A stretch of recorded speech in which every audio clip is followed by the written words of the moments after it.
پیغام صاحب، آپ نے اپنی تفسیر میں، ہمارے پاس چند منٹ باقی ہیں، آپ نے اپنی تفسیر میں اس چیز کو موضوع بنایا ہے، مولانا فراہی نے اس کے اوپر سب سے پہلے یعنی ایک نئی جہت لوگوں تک پہنچائی، متعارف کروائی۔ ایک عام آدمی جب قرآن کھولتا ہے، کھولنے کے بعد عام جو تفاسیر ہیں اس میں جب یہ سورہ کا نام آتا ہے جو اللہ نے لکھا ہے، الف لام میم یا یہ حامیم سجدہ یا نون والقلم یا یاسین، اس کے نیچے لکھا ہوتا ہے کہ ان ناموں کے بارے میں 4 اقوال ہیں، اور جو راجح قول ہوتا ہے وہ یہ کہ اس کا معنی اللہ کے علاوہ کوئی نہیں جانتا اور ہم اس کے معنی میں نہیں جا سکتے۔ تو ایک عام آدمی جیسے اس کو پڑھتا ہے تو کہتا ہے بھئی کمال کی کتاب ہے، یعنی یہ اللہ میاں نے میری ہدایت کے لیے دی ہے، اور جو سورہ کا نام لکھا ہے اس کے معنی کے بارے میں مجھے بتایا جا رہا ہے کہ بھئی وہ تو تم جانتے نہیں ہو۔ تو آپ نے ویسے بہت جگہوں پہ اس کو واضح کیا، لیکن میں چاہوں گا کہ ایک عام آدمی کے لیے اس کو اس مشکل سے آگاہ کریں کہ کیا وجہ ہے، یہ نام کیا ہیں، ان کا معنی ہم کیوں نہیں جانتے، اور اگر جانتے ہیں تو پھر کیا ہے؟ دیکھیے، جو چیزوں کا نام جب رکھا جاتا ہے تو میں نے پہلے عرض کیا کہ اس میں ایک علامتی سا اظہار ہوتا ہے۔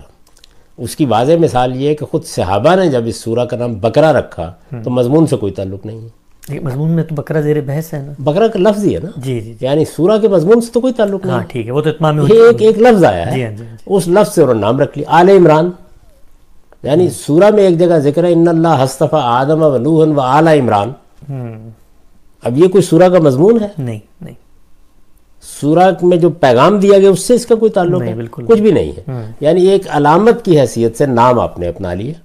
اب اگر انگریزی زبان میں آپ ترجمہ کریں تو دی کو، اس کا کیا تعلق ہے سورہ بقرہ کے مضامین سے؟ تو یہ علامتی چیز ہے۔ اللہ تعالیٰ نے بھی اسی اصول پر نام رکھے ہیں۔ اچھا، یعنی وہ کوئی اپنے اندر اس نوعیت کی معنویت نہیں رکھتے کہ وہ سورہ میں مضمون کیا ہے اس کو بیان کرے۔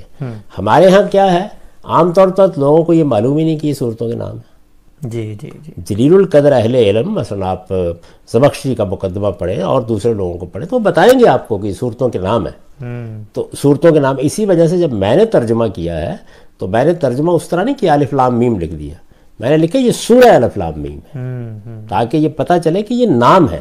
اچھا، نام کے معنی کیا ہے نامعلوم ہو، آپ کو کیا فرق پڑتا ہے اس سے؟ مثلا زمین کا نام الارض ہے عربی میں، آسمان کا نام السما ہے، تو نام اپنے مصداق سے پہچانا جاتا ہے، نام میں معنی کوئی اہمیت نہیں رکھتے، لیکن چونکہ اللہ تعالیٰ نے رکھے ہیں تو بے معنی تو نہیں رکھ دیے نا، تو اس وجہ سے معنی بھی ہے۔ اچھا، مثلا میں اس کی سادہ مثال دوں گا عام آدمی کے لیے، سورہ قلم کا نام اللہ تعالیٰ نے نون رکھا ہے۔ نون کا مطلب کیا ہے؟ مچھلی۔ یعنی عربی زبان میں، بلکہ عربی زبان سے پہلے عبرانی زبان میں، یہ جو حروف تہجی ہیں، حروف ہجا ہیں، یہ اصل میں چیزوں کے نام ہیں، الفابیٹس جن کو آپ کہتے ہیں، یہ اشیاء کے نام ہیں سب کے سب۔ یعنی جیم کسی کا نام ہے؟ جیم جو ہے وہ جیمل تھا اصل میں، اونٹ کی صورت میں۔ شروع میں انسانوں نے چیزیں ہی دیکھی ہیں نا، تو اس سے انہوں نے ایک سمبل بنایا، وہی آہستہ آہستہ جیم کی صورت اختیار کر گیا۔ تو یہ جتنے بھی ہمارے ہاں حروف تہجی ہیں عربی زبان کے، یہ اصل میں ہبریو پس منظر رکھتے ہیں، عبرانی۔ تو آپ کوئی لسانیات کی اچھی کتاب اٹھائیں تو وہ آپ انسائکلوپیڈیا برٹانیکا ہی میں مضمون نکال لیں تو آپ کو بتائیں گے کہ سب چیزوں کے نام ہیں، تمام جتنے حروف تہجی۔ مثلا بے ہے تو یہ بیت یعنی گھر کی صورت میں ایک شکل بنائی جاتی تھی اس کی۔ اچھا، تو اس سے ظاہر ہے کہ یہ پھر آہستہ آہستہ یعنی امتداد زمانہ سے وہ بیت ختم ہو گیا، گھر کی سی صورت بھی ختم ہو گئی، اور اس کی ایک علامتی شکل بے کی ہم نے اختیار کر لی۔ تو ان کی ایک تاریخ ہے۔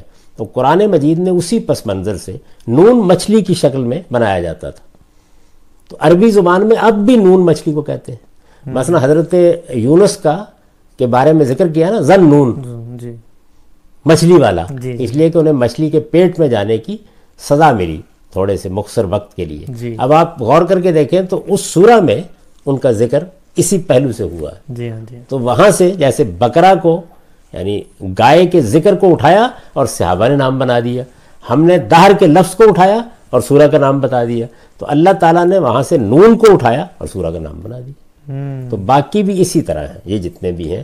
یہ امام فرائی کی بڑی غیر معمولی تحقیق ہے، یعنی اس نے اصل میں یہ راز ہی کھول دیا ہے حقیقی معنی میں۔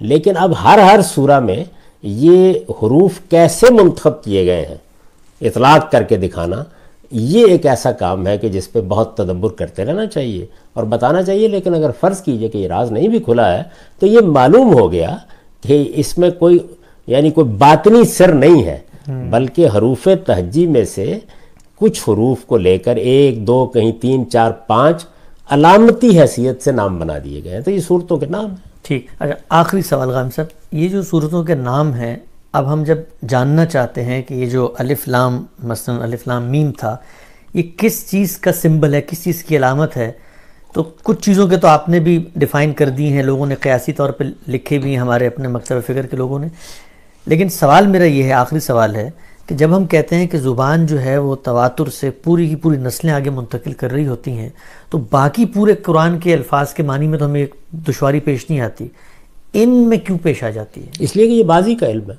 یعنی عبرانی زبان، یہ الفاظ، یہ حروف جیسے بنے، یہ ان کی ہسٹری جو ہے وہ بڑی حد تک گم ہو گئی ہے۔ اچھا، پھر اس میں بہت سے اختلافات بھی وقت کے ساتھ پیدا ہو گئے۔ جی، کیسے پیدا ہوئے؟ یعنی ابتدا میں مثال کے طور پر اونٹ کی صورت میں جیم کو بنایا گیا، بعد میں اس کی شکل کسی اور جانور کے قریب بنا لی گئی، تو اختلافات بھی پیدا ہو گئے۔ تو اب ان کی تحقیق ایک مشکل کام بن گیا ہے، لیکن اس سے قرآن کے مدعا پر کوئی فرق ہی واقع نہیں ہوتا۔ یعنی جیسے اگر یہ تمام صورتوں کے نام، جب بقرہ، آل عمران، یہ آپ قرآن مجید کے نسخوں سے نکال دیں، کوئی فرق نہیں پڑے گا، تو ایسی صورتوں کے نام ہیں۔ ٹھیک۔